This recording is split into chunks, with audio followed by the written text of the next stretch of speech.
दादे पोते दा रिश्ता गूढ़ा हुंदा है। दादे पोते दा रिश्ता गूढ़ा हुंदा है।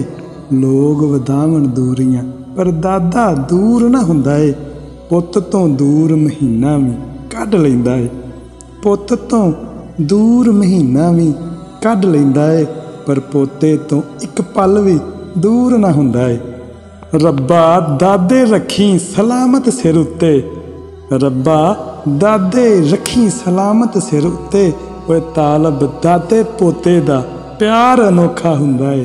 तालब दादे पोते दा प्यार अनोखा हुंदा है। ते ऐसी साडी अज दी पंजाबी पोइटरी। इस तरह की पंजाबी पोइटरी सुनने वास्ते साडा चैनल तालब पंजाब दा सबसक्राइब करो ते वीडियो नूं लाइक शेयर करो ते खुश रहा करो, आबाद रहा करो। अगली वीडियो ते फिर मिलांगे, उदों तक दिओ इजाज़त। अल्लाह हाफिज़।